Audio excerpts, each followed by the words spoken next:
अध्यक्ष जी, मैं अपनी बात को शुरू करने से पहले, क्योंकि राजकुमार भी इस बात को कह रहे थे, ये 2 अप्रैल का दिन विशेष है सर। मैं जेल में था सहारनपुर, 2 अप्रैल 2018 को आंदोलन हुआ, 13 नौजवानों ने शहीदगी दी सर। मैं उनको नमन करता हूं सर। और आज फिर 2 अप्रैल है, एक और शहीदगी की तैयारी लग रही। तो मैं उन क्रांतिकारियों को भी आज याद करता हूं जिन्होंने, मुस्लिम क्रांतिकारी जिन्होंने देश की आजादी में योगदान दिया। सर, अंदाजे जमाना कहता है कि मौजे हवा रुख बदलेंगी, अंगारों से गुलशन फूटेगा, शबनम से सरारे निकलेंगी। वक्फ संशोधन विधेयक 2024 संवैधानिक मूल्य एवं सांप्रदायिक सौहार्द के लिए गंभीर खतरा है। वक्फ संशोधन विधेयक 2024 संवैधानिक अधिकारों, विधिक सिद्धांतों और धार्मिक स्वतंत्रता पर गंभीर आघात है। विधेयक वक्फ प्रबंधन को कुशल और प्रभावी बनाने का दावा करता है, लेकिन इसके 44 संशोधन इन वादों को पूरा करने में असफल है। हमारा मानना है कि इस संशोधन से स्पष्टता, साक्ष्य और मूल कारण विश्लेषण का अभाव होगा। पूर्व संशोधनों का मूल्यांकन नहीं होगा, हितधारकों से परामर्श की पारदर्शिता नहीं होगी, मौलिक अधिकार का उल्लंघन होगा। Article 13, article 14, article 25, article 26, article 50, article 300 सर्वोच्च न्यायालय के निर्णय, स्थापित कानून और इस्लामी सिद्धांत और संविधान की भावना का उल्लंघन होगा। असत्य वादे बनाम वास्तविक प्रभाव, विधेयक सुधार और सशक्तिकरण का दावा करता है, लेकिन वास्तव में धार्मिक संपत्तियों के पुनः वर्गीकरण, जब्ती का प्रावधान संशोधन 39A, ऐतिहासिक मस्जिदों, कब्रिस्तानों को सरकारी संपत्ति घोषित करना, जिससे सांप्रदायिक तनाव पैदा हो सकता है। जिलाधिकारियों को अत्यधिक अधिकार प्राप्त करना, संशोधन 4B। जिलाधिकारी सर सरकार के होते हैं, वो सरकार के हिसाब से काम होते हैं। यहाँ जितने MP बैठे हैं विपक्ष के, इनसे पूछ के देखो कि इनके जिले में क्या हाल है। इनका जिलाधिकारी सुनता नहीं सुनता, MP बैठे हैं, पूछ के देखो विपक्ष के, आपको पता लग जाएगा। सर, धार्मिक विशेषज्ञता या समुदाय की सलाह के बिना निर्णयों से संपत्ति विवाद और विश्वास की कमी उत्पन्न होगी। ट्रिब्यूनल की शक्ति कमजोर करना और मुस्लिम प्रतिनिधित्व हटाना, संशोधन 10B। धार्मिक कानून की त्रुटिपूर्ण व्याख्या और पक्षपाती निर्णय, दानकर्ता इच्छा की उपेक्षा व धार्मिक स्वतंत्रता का हनन, संशोधन 5A। दानकर्ता द्वारा समर्थन वापस, जिससे सामुदायिक संस्था कमजोर हुई। गैर मुस्लिमों द्वारा स्थापित वक्फ सुरक्षा समाप्त करना, संशोधन 104 की समाप्ति। अंतर धार्मिक सौहार्द प्रभावित होगा सर।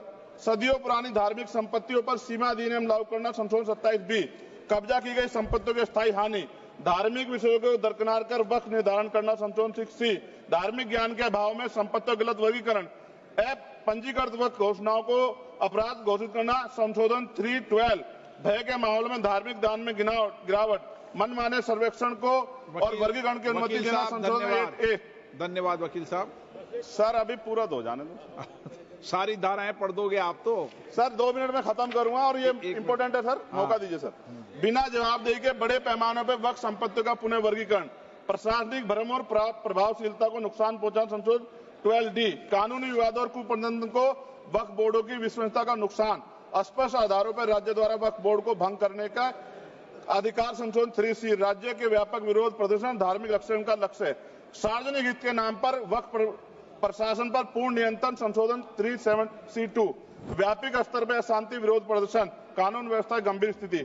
सर, सरकार के उद्देश्य से नजर आता है मुस्लिम समुदाय के योगदानों पर नियंत्रण स्थापित करना, मुसलमानों को उनकी वक्फ संपत्ति वंचित करना, वक्फ स्थापित करने का अधिकार प्रतिबंध लगाना, वाकिफ और मुतवल्ली की इस्लामी परिवर्तन करना। इस विधेयक को वर्तमान रूप से स्वीकार करें और समावेशी परामर्श, कानून स्पष्टता, संवैधानिक धार्मिक सुरक्षा सुनिश्चित करें। सर, ये तो बिल पे था सर, क्योंकि आप कहते हैं बिल पे बोलना चाहिए 2 दिन नहीं, लेकिन सर मैं सुबह से सुन रहा हूं सर 2-3 चीजें बोलूंगा सर। जो विद्वान सरकार मुसलमानों की कितनी हितैषी है सर, कुछ कह रहे हैं क्या?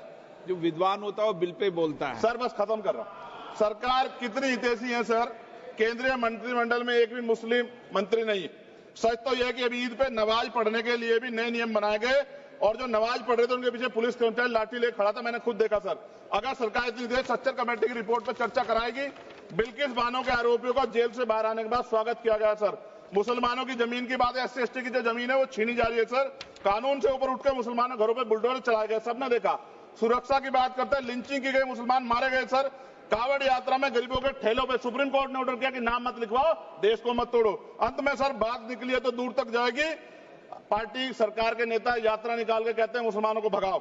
और कई एक मुस्लिम एमपी पिछली बार सर उनको क्या क्या शब्द निकले, कोई निंदा नहीं हुई सर, और उसका प्रमोशन हुआ। और कभी आपके नेता कहते हैं सरकार गोली मारो, और आप हिंदू राष्ट्र की बात करते हैं सर। मेरा यह कहना है सर, मैं इसका पुरजोर विरोध करता हूं और अपनी एक शायरी के साथ खत्म करूंगा। तो बहुत सुनी मैंने आज दोनों तरफ, जब तक ना बदले जालिम हुकूमत का मिजाज, एहतजाज एहतजाज एहतजाज, और ये तब तक रहेगा जब तक सर अपनी सरकार सोच नहीं होती। धन्यवाद सर।